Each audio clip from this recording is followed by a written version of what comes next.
Hello, everybody, and welcome to episode number 2 of the Whitey and Wills podcast, the show dedicated to Effingham-area prep sports and beyond. I'm Dustin White, one of your hosts, and joining me again is Mike Wilson. Say hello, Mike. Hello, Mike. We didn't rehearse that, but I knew that I could count on you to go with the lame joke. Yeah, I could. I was, I do a good Larry Bud Melman interview joke too. So, for those aspiring former Letterman fans.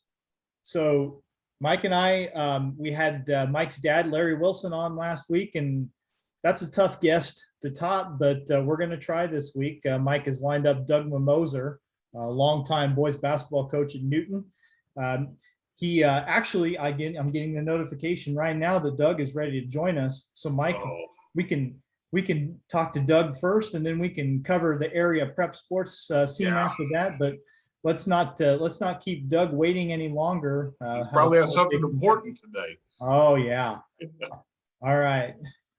He's gonna join in, and we will have a nice little conversation with, again, longtime boys basketball coach at Newton High School, and I'm sure lots of other ways to describe him that Mike probably is more familiar with, and we'll see if we can get a rise out of him or not. So, hey, Doug, thanks for joining us. No problem. No problem at all. There are a lot of adjectives that can be used, but first of all, I'm surprised you're not on a tractor, because you were, one of these famous guests at the last minute. We had to throw you more cash to stay on. Well, my plan changed. My schedule is so busy, so it's just happy that I could be part of this. So that's the main thing. I mean, that was number one on my list. So this is great. I didn't, Mike, I didn't agree to any cash, so I assume that's going to be all out of your pocket. Well, checks in the mail. I'm just a civil servant, so I'm not flush at any time. So, Mike, you know Doug. I figure I'm going to kind of let you carry on the conversation here and just kind of join in when I can. All right, well, first off, I'd like to congratulate him on being a grandfather again for the 5th time, I believe. Is that correct? 5th time. And, this is one of the easiest jobs I've ever had. So this is nice. Now, this one's, a little bit different. This is the first one that's, a little bit T-town. So it's a little different. So we'll see how this one goes. I don't know. Yeah, but Bishop and Grove are pretty close. So it's not, it's not a big. You're right. When you speak Grove, you do understand the topless part. So yeah, it works out. And I'm sorry, you broke my train of thought. Now I have to explain the famous Speaking Grove line. When I was an assistant at T-Town with Troy Bierman, who's now the head basketball coach at Newton, who followed Mr. Mammoser to the promised land there. He was all excited one time in a huddle. Sometimes people from Grove talk quick. I don't know. I know you noticed that since that's your home, but some of the kids were just, they were having a hard time comprehending. He was so excited. And when we were done, I kind of felt like June Cleaver from the movie Airplane. I said, don't worry, boys, I speak Grove. So we got him through the timeout, and Troy settled down, and it's strange to remember things like that. So yeah, Katie and John had a little baby. That's great. And I know we were out there. I think we saw him the day before. Mm-hmm. Yeah, we were bearing gifts. I picked out most of them, but that's nice. Yeah, she's doing well, and they're excited about it. They're first one for them, so it's a very nice thing. So she'll probably be a smaller than average center with good box out skills. Yeah, I don't know. She's I know that John was going. Katie's got some height, so I'm sure he was trying to better the gene pool. That's what you do. So that's what you do. Yeah.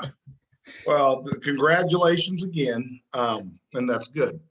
And since we're talking family, I mean, we may have, of the 7 listeners we have, 3 Yes. of them may not know that you and I are related, sort of. That is correct. That is correct. We both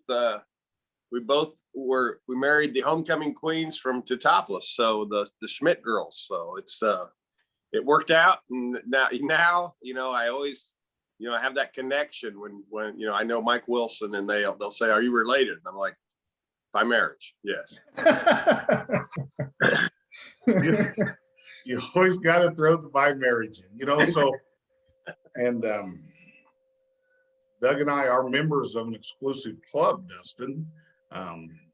We are the only living people to actually beat the topless in basketball and marry a homecoming queen.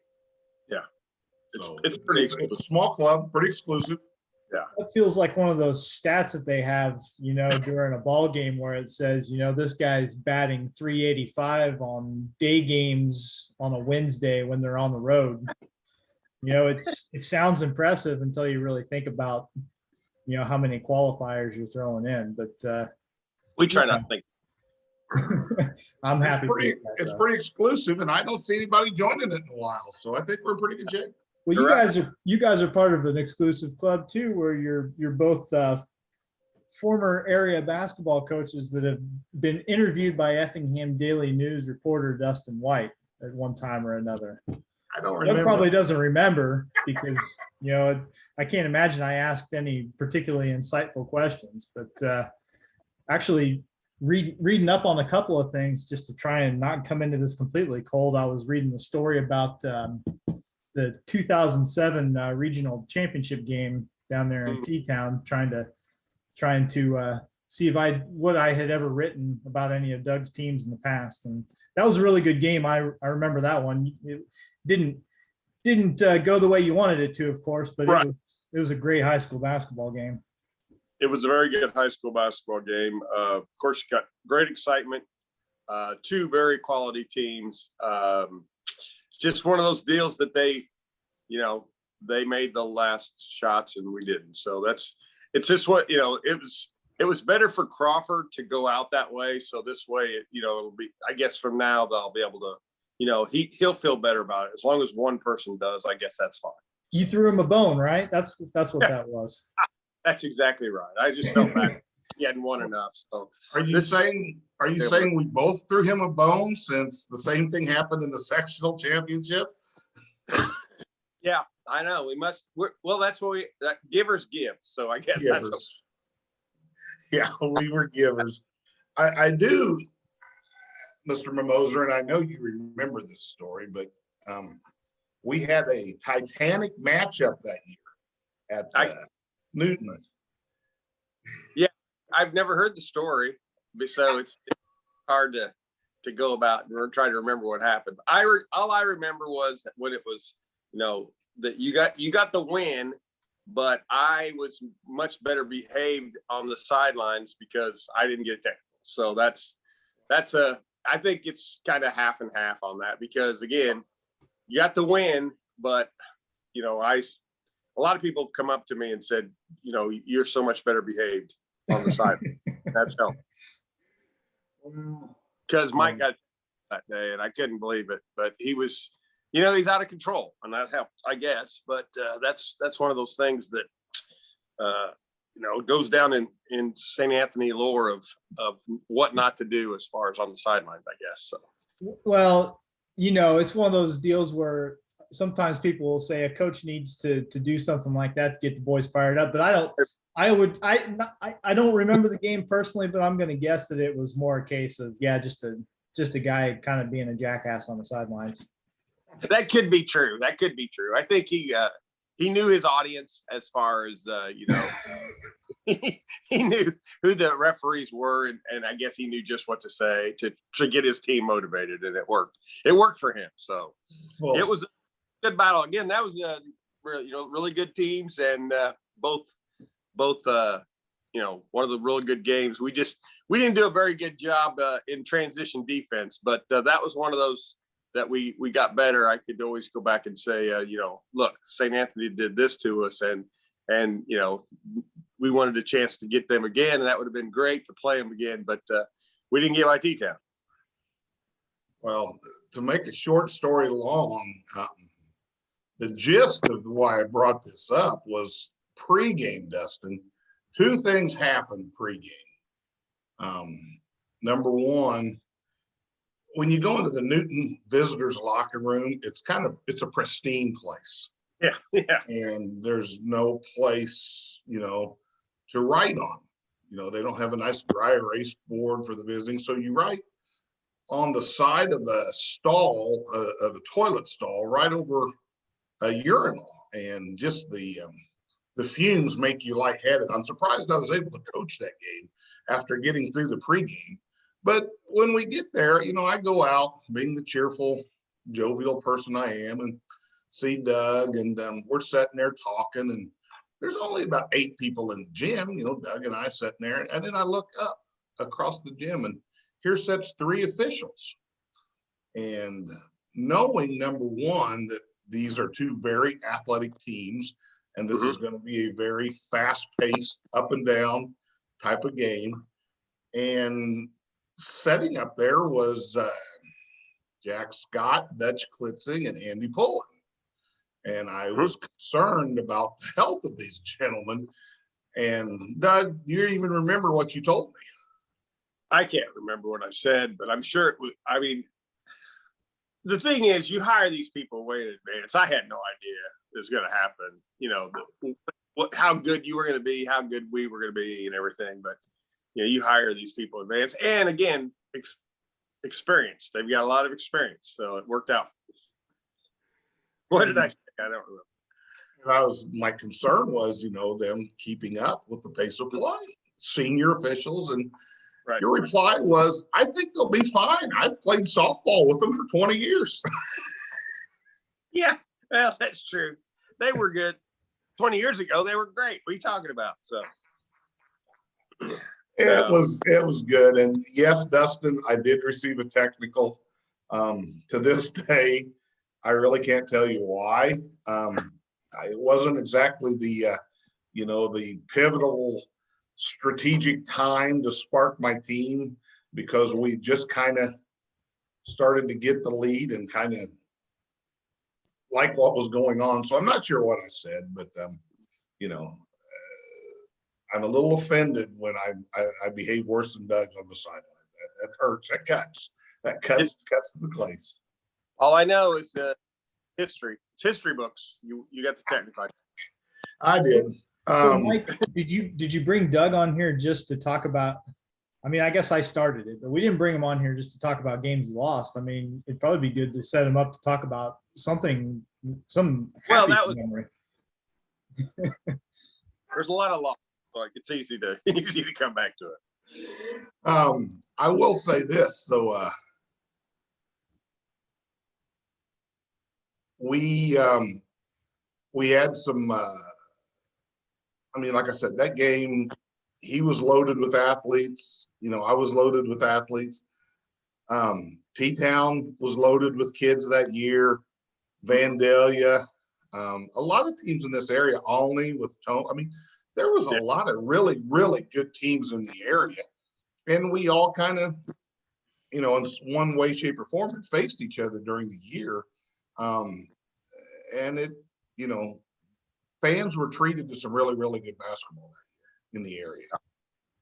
That was a special year. There was a lot of athletic. Of course, that year we were football, very good, and knew the kids coming back were going to be, to play football was those kids hadn't been out for basketball for the last couple of years. So when they came back out, and Nepper transferred from Mount Carmel, and so we had a completely different team from the year before, and of course I didn't coach the year before. I came back when Coach Gillingham left, so it was all together different for us. We basically had to kind of learn on the fly. We didn't have much preseason practices and didn't have much ready to go. Because of extended football season, and then with the new team and Levi and Brian and some of them that hadn't been out, and of course Nepper. So there was 3 starters that were brand new. So it was a lot of difference for us, but we got better as the year went on, and ended up winning the Apollo, beat Olney at the end of the season, last regular season, to win the Apollo, and that was a good accomplishment for those kids. And then of course going into the regional, we knew that Teutopolis at home was going to be a tough task, and we played well, but probably not as well as we could. Their strategy was to stop our 3-point shooters and allow Richards to basically go one-on-one and see if he could beat him. And it was close. He almost did, but that's how it turned out. Ended up 2-point game, Doug. Yeah, 2-point game, and 1-point game, and Shaq had a shot at the free throw line at the to win it, and just bounced off. But great group. T-Town, watched T-Town all year, and they like the Iron Five. They were just not those big kids, and rebounding we knew was going to be something that we worried about because of their size and strength overall. And we had some good sized kids too play, and overall we kind of really held our own on that. The biggest problem for us was that Rundy hit that shot that hit the back of the rim and backboard at the same time, and just kind of fell in. So it's one of those deals. You just have to move on. It only took me 15 years. So well, we played him in the championship of the sectional. I can run you through that, most of that game too. Those games stick with you. The wins do and the losses do, but the good games do. Now, you mentioned football. You guys were state championship that year against Addison Driscoll, who at the time was kind of a football factory. A lot of kids from a lot of different zip codes played there. Yeah, they're no longer a school. They kind of went through their deal. I remember that when we played them, we were congratulating one of the parents was congratulating one that said, that's your 4th in a row. And the guy said, no, this is our first one. We came here from another school this year to make sure that we got a chance to play in the state championship game. So it worked out for them, but they were a power. I knew in warmups that we were in trouble. So, it didn't take very long. We were in the indoor facility, and we're a passing team, and they were running team, but when they're doing their passing drills, and it's just like you could hear the zip on the ball, and we knew we were probably a little bit of trouble. And then it would have been nicer to be warmer and in better and being in trouble, but it was a great season. The Muhammad game up there where we won at the end, and a lot of memories in that year. That was a fun year. Of course, Nick being part of it was also fun, to be special, to be in that group. So it was fun. Watching that state championship game, the one thing I will always remember is I was on my couch, nice and warm, and they panned the sidelines, and you could actually see you shaking at times. I am a true basketball coach as far as the elements. I was like, I was begging to go up to the press box, say, hey, maybe you need another set of eyes up there, and of course, sports was like, no, we haven't done that. And of course, the guys upstairs were mad because they were burning their knees. They'd be on the headphones saying, man, my knees are too hot up here. So I didn't enjoy it too much. I thought it was, once, and then the score, you kept looking up the score going, my gosh, I'm freezing and it's this bad. So it was one of those games that we don't talk about the state championship game too much. It's one of those deals that like, oh, did that happen? Yeah, I guess it did. So it's not something that we talk about too much. Well, the most important thing is, you guys got there and represented. And, I watched you guys play, Effingham, and you could just see, the athletes. Fun fact, I coached Levi Richards in Corey ball. Mm-hmm. So, and he played for me, and he never had maybe 2 hits all season. And then, I'm thinking must have been the coaching. I'm not sure, but that's for sure. Now, you also, within the last year, haven't you become a member of the Hall of Fame? In softball, yeah. Softball, yeah. I mean, you have so many hats. You never know which one you have on. Softball Hall of Fame. Yeah, I got in there. It's one of those deals that you know, there's a lot of really good softball players around. I don't know how my name got in there, but Gene Zeruzen probably was responsible. He gave him a deal on a car or something. I don't know how he did it, but we were able. You know, I got in, and it's a good thing. I don't. All it is I can hold it over the guys I played with just a little. You know, you just go like, you know, can I go first, or maybe you should get this round. But that's about it. It was the most fun I've had after high school as far as the sports.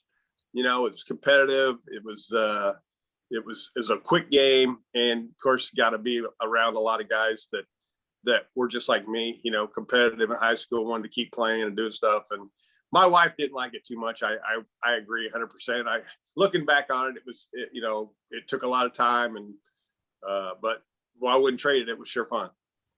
Well, I know when the process, Gene was trying to keep everything very secretive. So unfortunately, Gene knows me. So he's like, hey, I need you to get all of these clippings from Doug Mammoser when he played fast pitch softball. And I said, Gene, you know, I looked, I don't have any.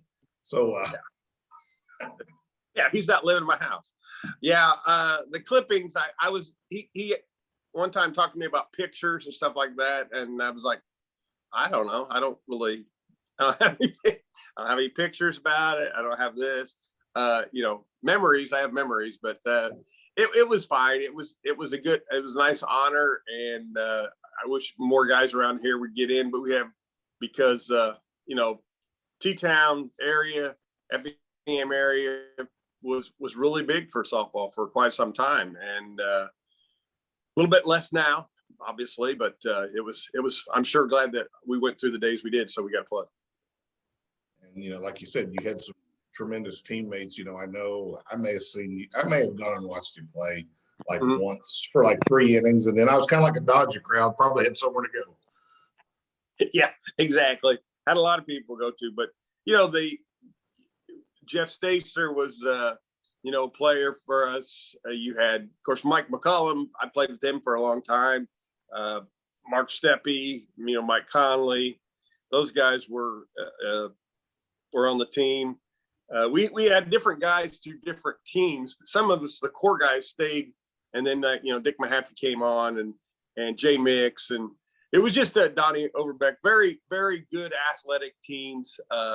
We didn't go real far. Alan Meinhardt, of course, only lives about a couple of miles from here. He grew up, so you know, had a good Grove representative, which was nice. You know, so that was it was a lot of fun, and like I said, we traveled all over, went to some national tournaments, played against the best in the world. And when you can say that you played against the best in the world, that doesn't happen very often. So, yeah, and it's quite an accomplishment. And, you know, like you said, naming the guys you played with, you know, seeing all those guys growing up, truly good, you know, good athletes, you know, all good baseball players who then evolved into becoming, you know, quality softball players. Yeah. Yeah. Very good. You talk about finding that element of you know, competitiveness, and I'm sure that stepping away from the coaching has kind of taken that out too. Like, is it a good feeling to not have to worry about getting a team ready to go anymore, or what? I mean, what's the percentage of miss it and, you know, ready for a break? Correct. Well, you know, I think being the AD at the end helped me say that I needed a break. But this is one of those deals where I really enjoyed the practice part. I really enjoyed the competition. But, you know, on the other hand, you had to go through a lot of, you know, some struggle times. And I think as I got older and longer in it, that those things bothered me more than the good things about the wins and good things about the other things. So I miss it if I go to a game and I see two good teams playing and there's excitement and you're saying, yeah, I'd like to coach those guys. But do I want to spend every waking moment thinking about it? No, I don't anymore. That's fine. I'd be able to, kind of quench that competitiveness by playing golf, and that's kind of helped me as far as I still get a chance to go out and compete a little bit and play golf. And I got a group of friends, and over, and luckily that helps a lot. Doug, you talked about going to watch a game and you feel the electricity in the gym, when it's a big game, and, as well, when you're coaching in those games, you have a little different balance in your stride when you walk in the game, and I agree with you. The losses probably haunt you more than the victories. And it is interesting to do that. And, the practice part, I think I miss as much as anything, but the dwelling, laying in bed, when you've had a game, whether win or lose, you don't get home, get off the bus, go home, jump in the shower and go to bed. It's not physically possible for a coach. It's an unwinding process. And that part I don't miss, that part I don't miss at all. No, I don't either. And that's one of those things that it just got to be where, just it's hard to move on certain things. And if I want to feel terrible, I just watch the Vikings now. So it's worked out for me. I mean, if I ever want to feel that drainage or disappointment, all I've got to do is, I turn on the Vikings and boom, I'm right there. So and you're back to normal. That's good. That's good. I'm back to where I'm like, gosh, I feel like I'm in the middle of the season. So this is it was just one thing that, and I thought if I could let it, I just had more trouble letting it go as it went on. Of course, it's a little different when you're growing up and you've got your kids and you got everything else. And then, so at the later part, it was just, my kids were gone and I'm kind of just me. And it was just one of those deals that I enjoyed it and it was fun, but it really didn't take too much to let it go. And then on the other hand, with the COVID situation that we've had, I haven't been able to go to games. So it's kind of like, well, once you're not in it, you kind of get lost. I wish I probably should have had this perspective when I was coaching, that I go, hey, a lot of people don't care. Don't worry about it. So that's just the way. But it was a good experience. I never would trade or change it. But I've moved on, and I don't really have any desire to to get back and do that. So it's a kind of a young man's deal now, I think. So it's good. I'm not young. Well, and, you mentioned, getting your the golf games kind of fuel or replacing your competitive drive. And I did notice now that recently in a pretty big tournament, you were a one man, and I can remember when you were still learning. When I say learning the game, playing. While you were still, even before you were head coach, back in the day when we used to occasionally sneak away for a round of golf. Mm-hmm. And your golf game, right now I wouldn't want to play you from at least what I see on paper. I know I still may be able to get in your head a little bit if we were on. Sure. It's easy to do. It's really easy to do. My mental toughness is not really high, but I'll tell you what, there's no doubt practice that you get better. You put a little more time and do those things. I don't have the now the person that got me being the one man, they were very disappointed. So obviously I'm not, my one man's real good. I hit the ball. I'm a good ball striker, as they say. Putting, where you win the money and do that. That's not my strong point. So that's the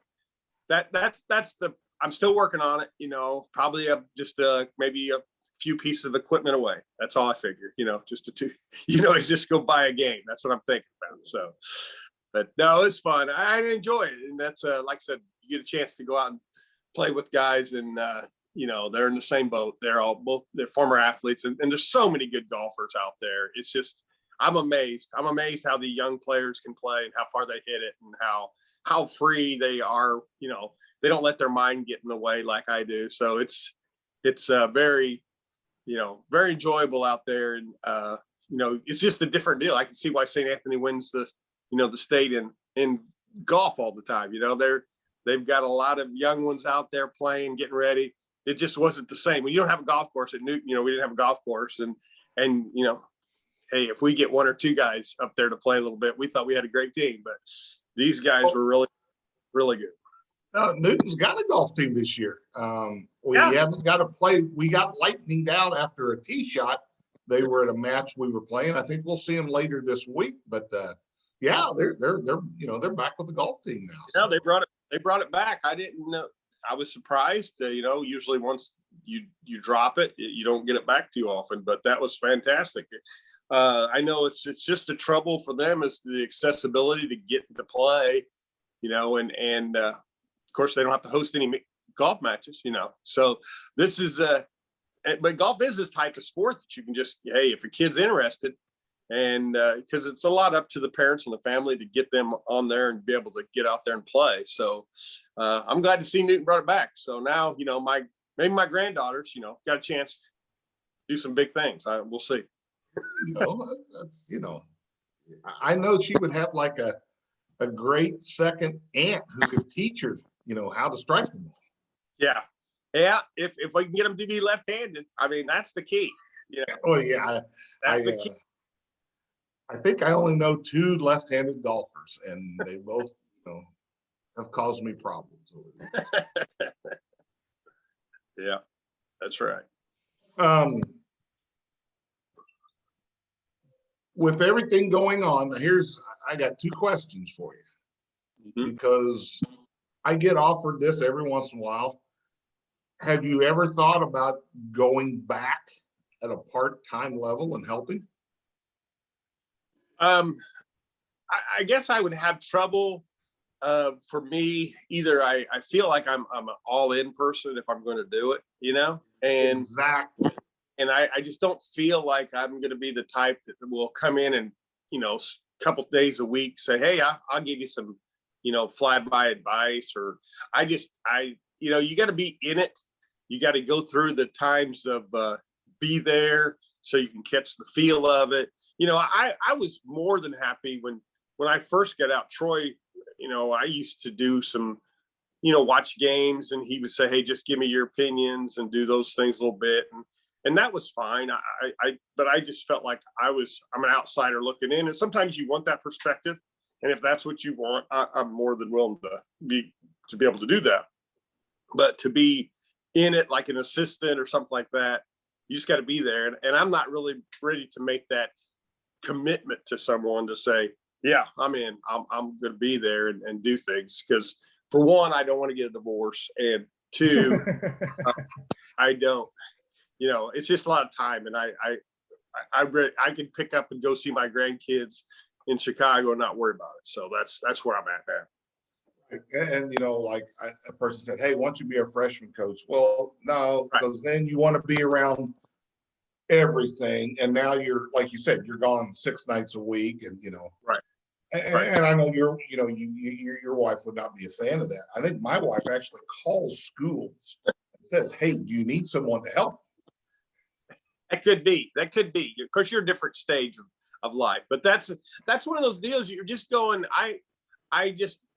I remember me coaching, and I wouldn't want a part-time assistant. I'm like, you don't want me. I helped at different levels and was maybe not the freshman. I was a volunteer with the freshmen for a little bit or something.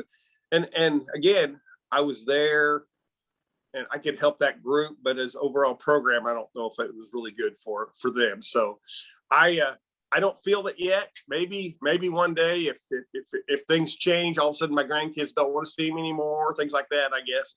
And my wife says, hey, why don't you leave? But this is not right now. I'm not feeling it. So.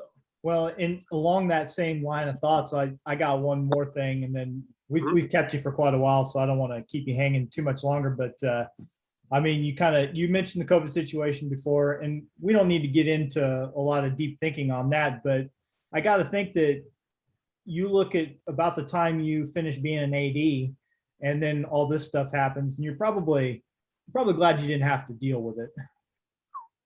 Yeah, I don't know how they did it, really. That's hats off to all those guys that, redid every schedule, was, got to be able to work with guys. And I know in times when everything's going right, you have complications with, people not want to really follow the rules and well, I want to kind of do this. This is special. And, with COVID, you just don't have a choice a lot of times. You just couldn't say, hey, it's pretty well laid out. You can't do this. You can't do this. You can't do this. I thought people in the area did a great job of trying to understand the situation, saying, especially, we just want to get games in.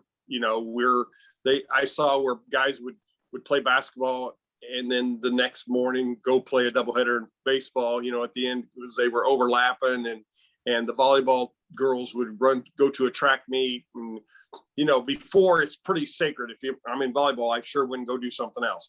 But they tried to work together to try to get kids as much experience and allow them to play. So I can imagine, if I'm a senior in high school and all of a sudden they take my season away from me. So that's just one of those deals that the people did the best they could with the situation. I think they're so happy to be back to normal now, as far as quote be back to normal. But it was a tough deal. I was not sad to be out of it before that hit. So yeah, and same thing. Watching what Lori was going through with the scheduling thing was just a nightmare. I mean, and even this year it's carried over because, okay, are we still playing you in this because we had to drop you because of what region we were in, and I think you're probably one more year before I think ADs feel their schedules are where they want them to be. Now, Whitey, this question's for you involving our guest. Do you know what the highest point of elevation is between Indianapolis and St. Louis? You're gonna tell me though. I don't know, but you're gonna tell me. It's not in the books. I mean, it should be, but Mike Wilson knows because his father was close up here at Grove. But you go to Island Grove Church and you'll see it's like it's being on top of a mountain up here. So that happens to be close to right where I live. So we bring it up because it's a little known fact, but it's big. One way the river runs to the Mississippi, the other way it runs to the Ohio. It's amazing. Now, the person that told me that also used to tell me that when snowflakes got big, it was about to stop snowing. So I've seen that debunked without Mythbusters. So there may not be full truth to this story, but it's a good story. All that matters, right? That's all that matters. All that matters. Well, Doug, unless Mike's got anything else for you, we've eaten up a pretty good chunk of your morning here. Yeah. I want to thank you for taking the time, though. It's been great, good conversation. Mike, you got anything else? No, it's the most I've talked to him in 4 years. So I know it is. And, you've got my address and everything on that gift, so that'll be fine. I will make sure that gets in the mail. Yeah. I hope it doesn't end up at like Jansen Farms or something by mistake. Yeah, it's tricky out here. I get it, but just remember what we agreed upon. So that'll be fine. That'll be great. See ya. Hey, thanks, Doug. All right, bye.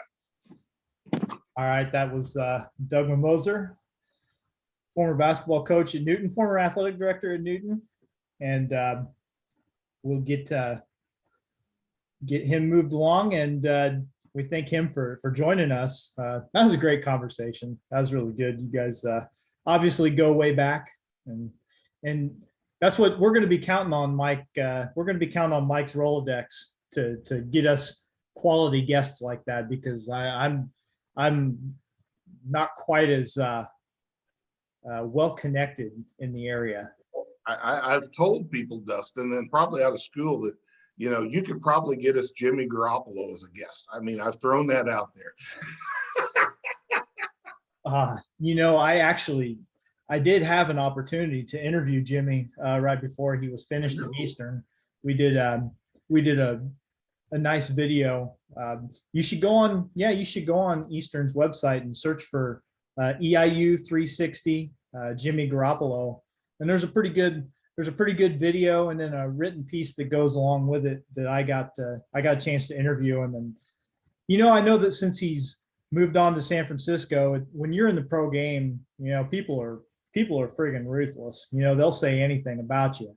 But I've been around plenty of college kids since I took the job at Eastern, and you don't come across many that were as polished and well-spoken as he was, and just a treat to watch. So yeah, I don't know about getting him as a guest. That's a different story. I used to have his dad's phone number. I don't know if that's still the case, but I interviewed his parents for that piece. I might still have that somewhere, but that's about as close as I could get. If I can get him on the phone, then I'm sure some people from our alumni affairs office would probably like to be first in line for that one. So yeah, I'm sure they have his number, and I'm sure they've already reached out to him multiple times. But I'm gonna guess they're hitting him up on a weekly basis. You know what I'm saying? He's 2-0, and I've heard nothing but good things. I knew some people at Eastern who saw him and were around him, not in the football realm. Sometimes, when they're around things and they act this way, but when you see him, pretend when you don't know people are watching you, that's when you see true character. And I've heard nothing but great things about him. He and Sean Payton was at Eastern when I was there. Good friend of mine was a fraternity brother with him. I'd never really met Sean, maybe talked to him one time briefly when I was with my buddy, but I've heard great things about him as well.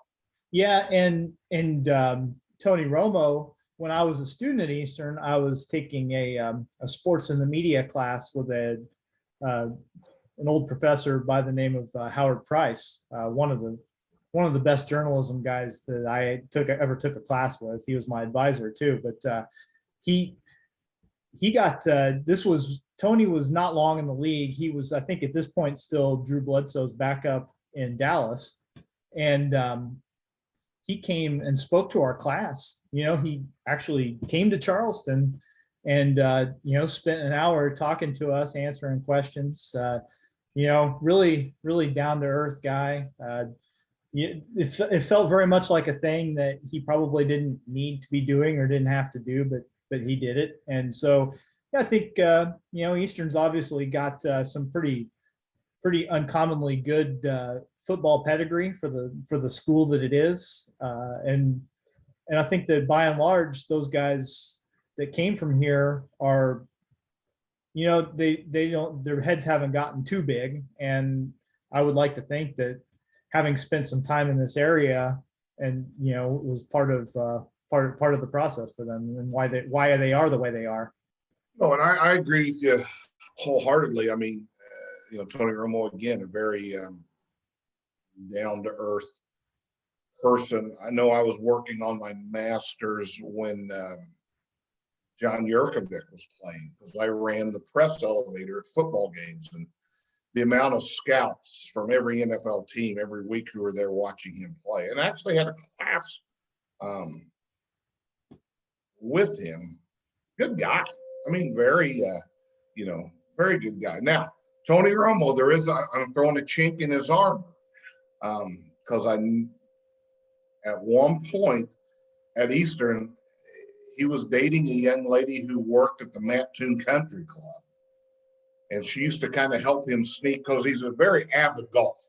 Mm-hmm. And she kind of would, help him sneak onto a certain hole and play a few holes. And the pro at the time, Mark Lee, said on more than once he had to politely ask Tony to leave. And he was always very good. He never acted entitled or anything. All right, you guys caught me and stuff like that. But such an avid golfer that he occasionally, might park and walk onto a hole in the middle of the course when he had insider information that it wasn't very crowded, and play a few holes. Well, listen, if that's the biggest piece of dirt that you can dig up on the guy, yeah, then that's That's pretty good. I think most professional athletes would be happy to have that kind of a clean track record as far as people remembering them from before they were them. You know what I'm saying? Sure. Oh, yeah. Well, let's kind of work backwards since we've talked to our guest, and let's just briefly touch on, some of the pro things going on because, since we mentioned the Cardinals being in the wild card race, they haven't lost. Yeah. And I'm not sure. And from what I'm reading, what's that? It makes me sick. I'm sure it does. And from what I'm reading, they're like getting fans, because of the attendance. We went to a game in mid-August and the attendance wasn't very good. And now I think my daughter was down there Saturday and they had close to 40,000 and there's a buzz again. And it's, I still can't watch them on TV, but it's kind of fun to see. And they're kind of playing like people thought they would. Now I say that not with J.A. Happ and John Lester on the mound, but people thought that, they would play. So it'll be interesting to see next week what our Cardinal update is. And it doesn't speak real highly of the rest of the National League. That the team that kind of went into the trade deadline and said, we're gonna put a couple Band-Aids on this thing and get through the season, ends up being in playoff contention. I don't think it really makes the rest of the league look all that good, but it really is. It's San Francisco, it's the Dodgers, and then I think the Brewers are good. But I think that those two West Coast teams are kind of your top tier. The Brewers are not quite there, but still pretty 1A. And then a bunch of either mediocre or crap teams. It's really, I think that's kind of what it is. But those two teams on the West Coast that are so good, I mean, they are so good. I mean, the Braves just got done playing the Giants, and I can't figure out how you get all those guys in their 30s to rejuvenate at the same time. I mean, you'll hear about it once in a while. A guy who's very talented will come back and feel good and have a really good year, but to get it from like pretty much everybody on your roster, it's something else. But they're tough, and I don't think I'm saying anything particularly insightful to say that obviously the Dodgers are just an all-star team wearing all the same color jerseys. Yeah, and I saw bad news last night. Clayton Kershaw came back and got his first win since June, because I know he's been battling ailments, and so who knows? We'll see. Football wise, still good. I know you got a Monday night game. Yeah, who do you root for in that one? If you're me, you don't want either one of those teams to win, but I suppose you'd probably like to see the Lions win it just because they were picked to not be very good, and the Packers are the favorite in the division. So if you're a Bears fan that wants to cling to some hope that maybe this is going to be a decent season, you probably still need some help from the Packers. And Packers looked like crap the first week, and if they lose to the Lions, then people are going to start panicking a little bit. Well, so when Andy Dalton tweaked his knee on that scramble play, was there a devil and angel on your shoulder trying to say, I hope he's not hurt too bad, just not good enough to come back? Or this weekend, for reasons that are outside of my control, I was kind of preoccupied yesterday. I didn't get to that game until I think I turned it on right when I was seeing some tweets saying that I was just getting home, and I was seeing some tweets out there saying, oh, Fields is in. And so I turned on the TV, and Dalton was back on the field, and I was like, so what's going on here? And then they say, oh no, Fields is going to be the guy for the rest of the game. I feel bad for Andy Dalton because he signed his contract, and then they went and drafted a quarterback that it's kind of surprising that they had the wherewithal to be smart enough to draft. I want Ryan Pace to do well as the general manager there because he's another Eastern guy. He's another Eastern guy. But the criticism has been loud and not completely unreasonable, with drafting Trubisky and how that all went when there were better guys available and trade up to take this guy who seems like kind of a flyer. I didn't want Dalton to get hurt. I don't root for guys to get hurt.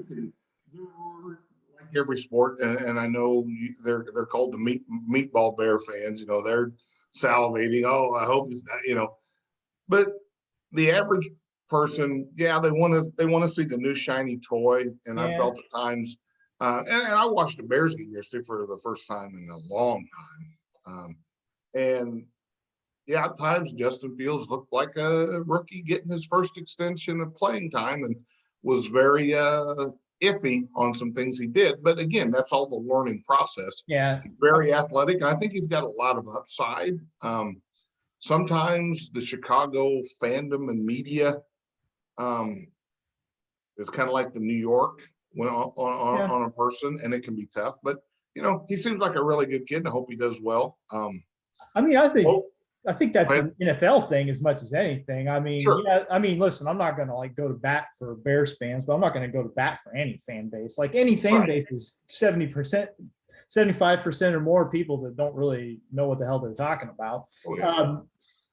Fields made some really good throws where his receivers let him down yesterday too. The pick he threw was bad. There's no defending that, but he had a couple of pretty good throws in the end zone.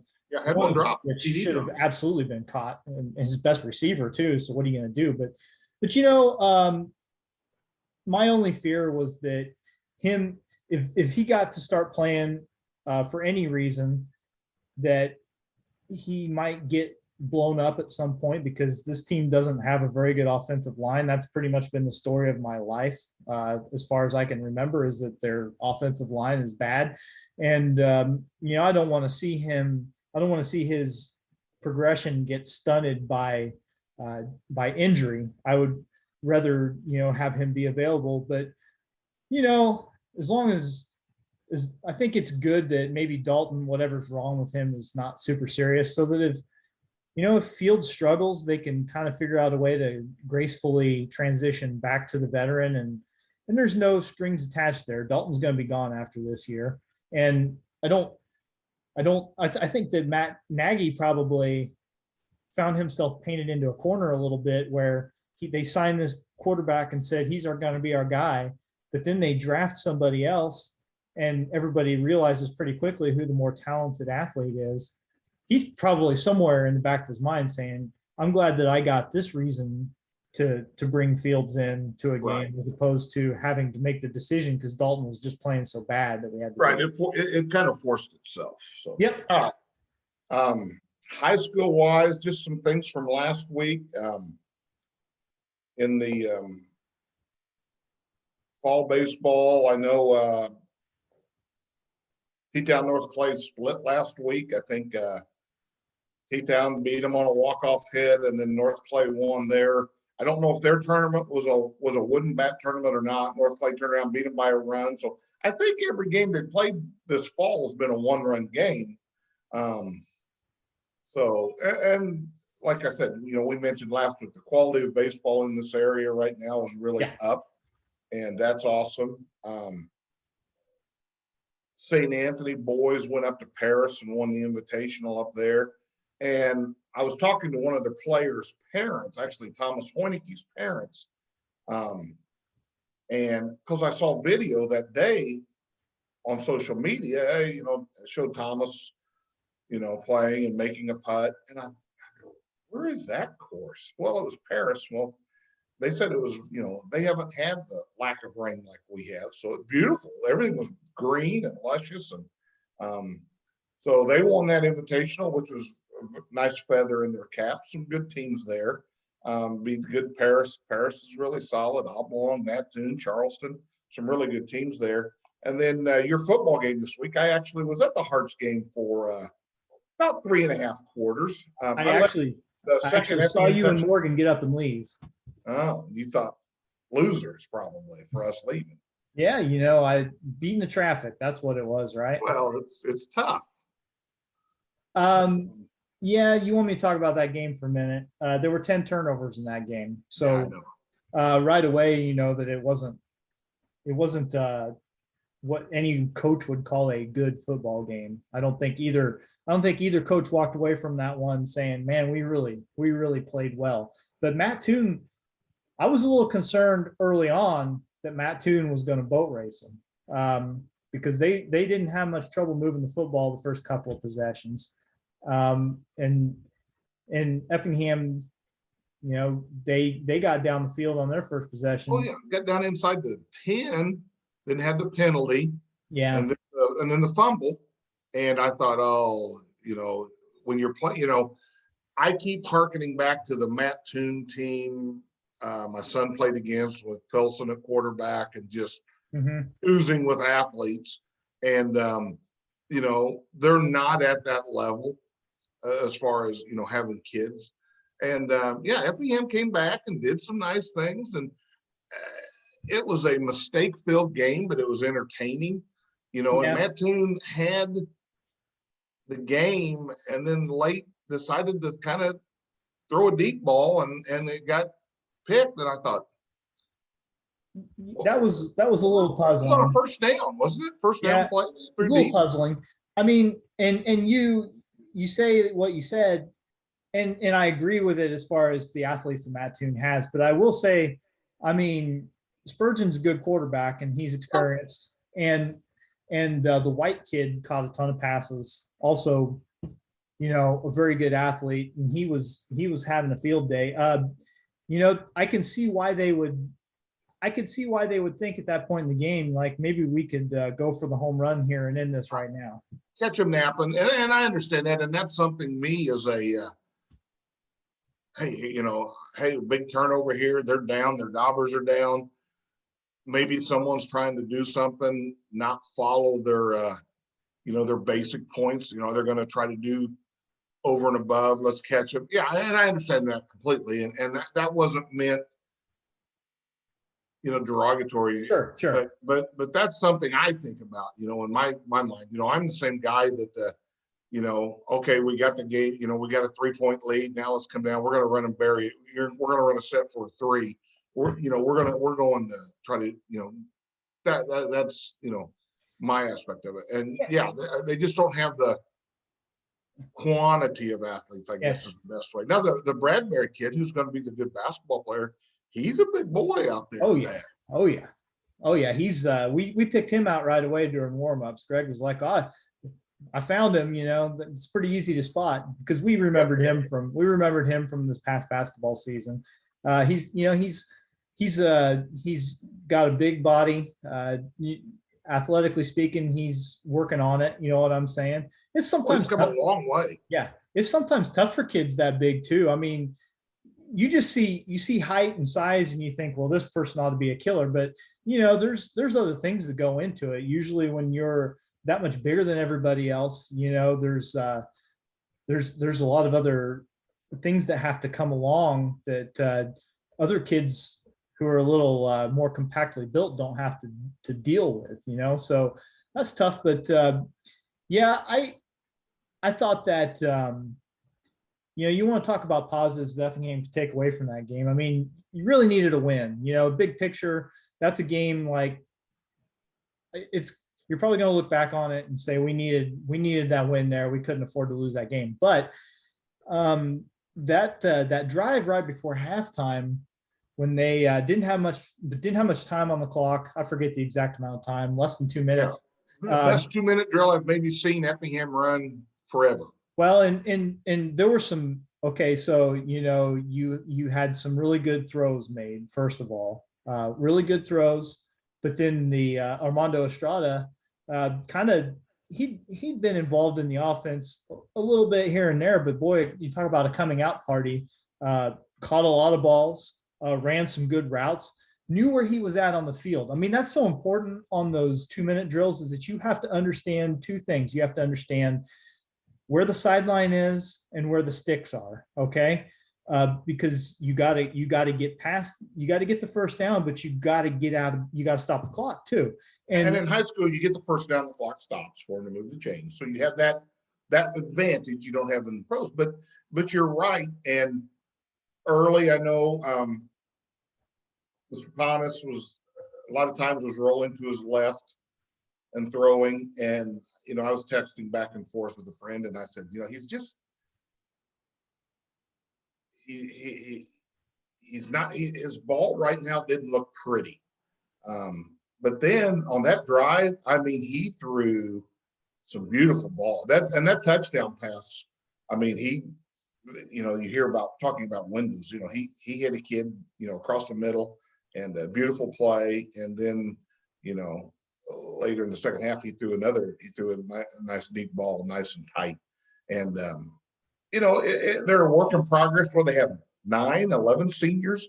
So, yeah. So, you know, we talked about, you know, Dad talked about process last week.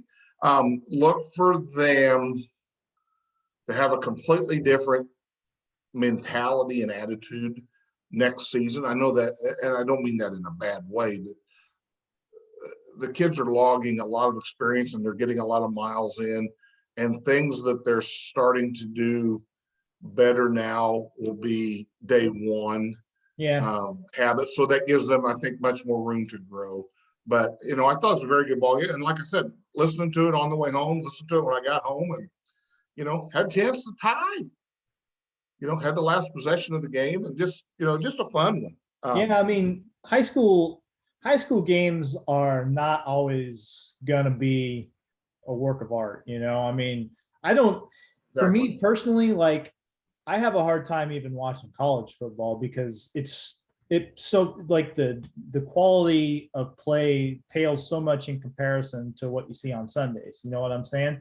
But, you know, I think if you take it with that grain of salt, high school football is a ton of fun. You just have to understand who it is that's out there playing. And there were a ton of turnovers. But at the end of the day, it was a fun, competitive game, and they gave a good crowd a good show. And usually the turnovers come from the fact that trying to do too much, you know, trying to make the perfect throw. You know, it's not like a kid, every time a kid gets a handoff, he's fumbling, or there's, you know, 27 fumbled snaps. And, you know, I watched college games since my daughter's a student in Indiana, was watching Indiana. She was in attendance and telling me how great the crowd was. It was incredible, you know, and I think they threw maybe 5 picks against Cincinnati, and Indiana had, you know, incredible ball game. They had, you know, lost a drive, 1st and goal, lost 4th and 1 inside the 10, got stopped. Later had a fumble inside the 5. I mean, they were dominating Cincinnati and just not getting results. And in the end, you know, Cincinnati ended up beating them. So a couple other things high school wise. I know we're starting to run out of time a little bit. Today, the golf has the Apollo Conference boys and girls tournaments. Maybe Muhammad and Matt Toon. I'm not 100% sure. Boys are one place, girls are the other. St. Anthony today hosts their big match play tournament, and I love match play. And as far as golf, I just, that was my favorite way to compete, because you have a bad hole and you've only lost 1 hole. You're not down 3-4 strokes. I love it. My kids, they're new to it. We played last year. We earned 1 point out of a possible 1, 2, 3, 4. Out of a possible 8, we got 1. And those kids still talk about it. And the field's a little, when I say thinner, there's fewer teams this year, but, you know, we have Benton, who's really, really, really good. St. Anthony, who's really, really, really good. Maybe just a smidge behind Benton, just on scores I've seen. And you've got Oblong, you've got Paris, who's a quality team. You've got Olney and us. So we're in for, you know, I'm sporting my golf shirt today because we'll having team lunch here and then going out to the course about a little before noon. But good quality high school golf today. If you want to, if a person wants to see some of that, come out, because there's going to be some kids here who can flat play. It really is. There's some really good quality players in the area. And then, football wise, Hearts go to Taylorville Friday night. Probably one of the most entertaining drives in high school sports, going to Taylorville.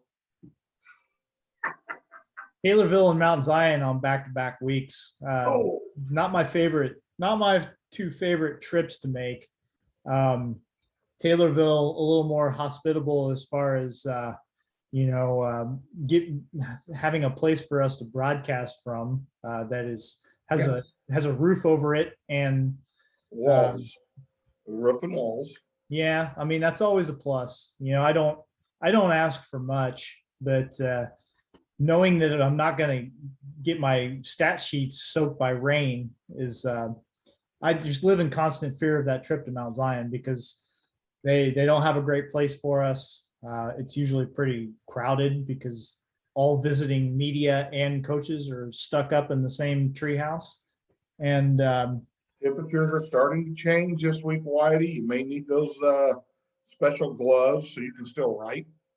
Yeah, I've never had a whole lot of luck with that. I've many times shown up to a late season game with intentions of doing that, and then I just have to get rid of them because it's like I can either contribute to this broadcast or I can be comfortable, and it's always one or the other. I haven't figured out that happy medium yet. Although I'll tell you, my parents for Christmas this past year got me a really heavy duty set of coveralls, and I was all set to have to bust those out for one of those spring football games that Effingham played, and didn't really get a chance to. But if the opportunity arises, I mean, at the very least, it'll just be my toes and fingers that'll be cold in the game because I'll be able to really hunker down.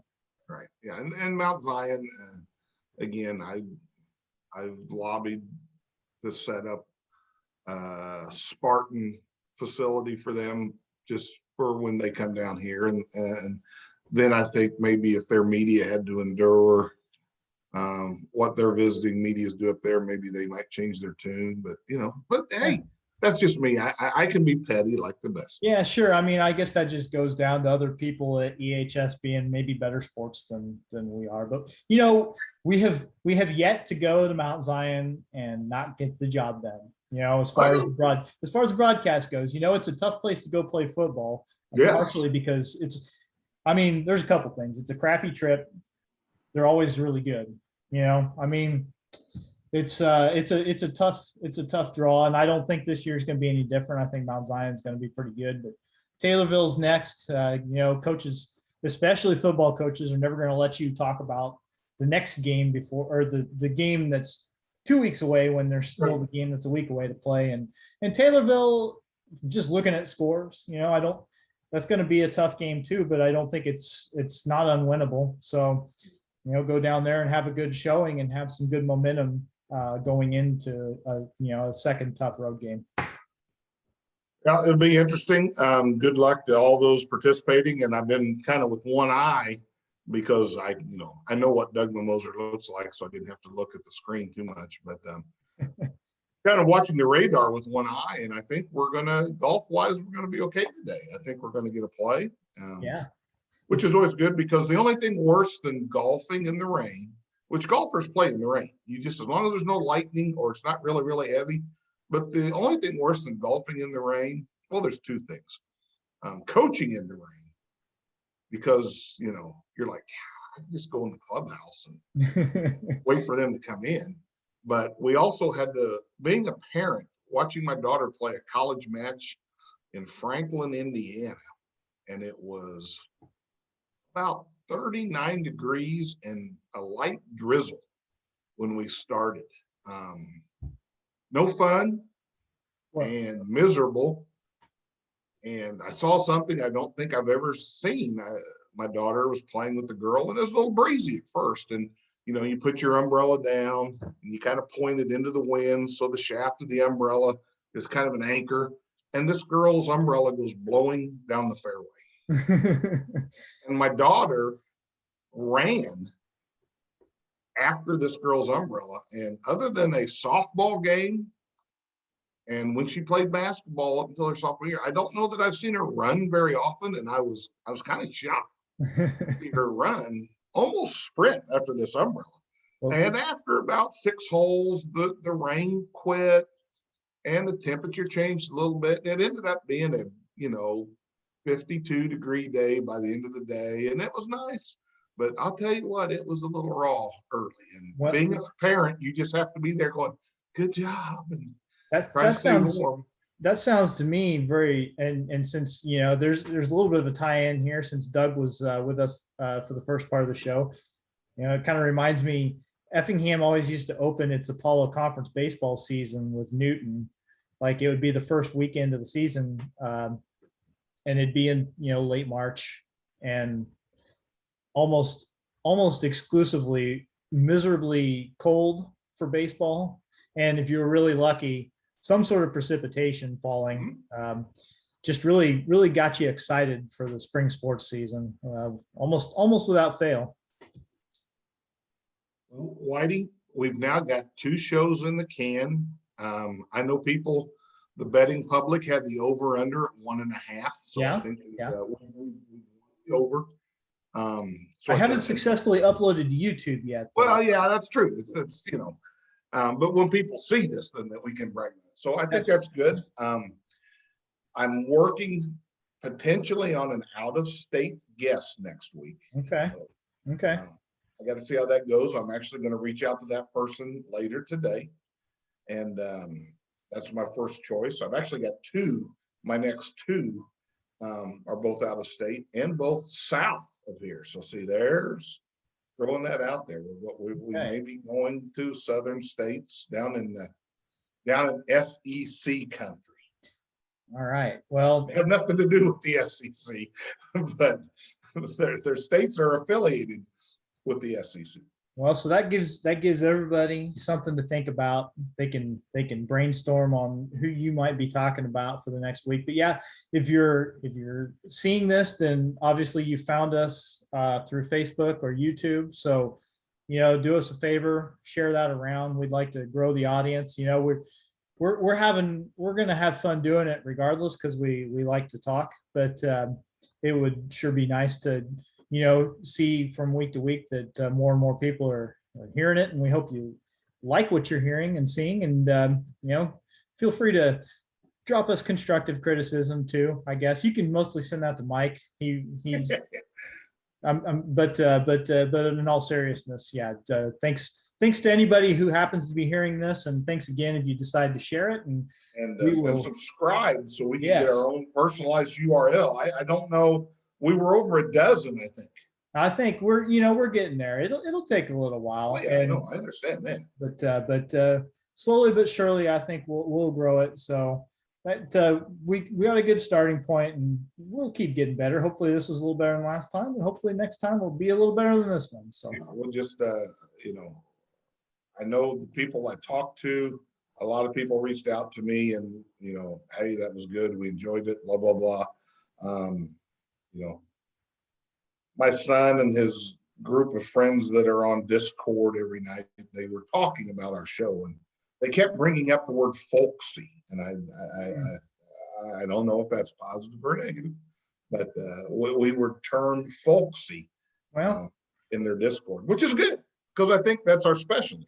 I'll take it, because I'll take any adjective that's not crappy. Okay. As long as they're not saying, man, these guys suck, then I am going to chalk that up as a win and take it as momentum into the next week. So with that said, Mike, we'll sign off, and thanks to everybody for checking us out, and be looking for us again next Monday, hopefully with another guest. All right. Goodbye. Later.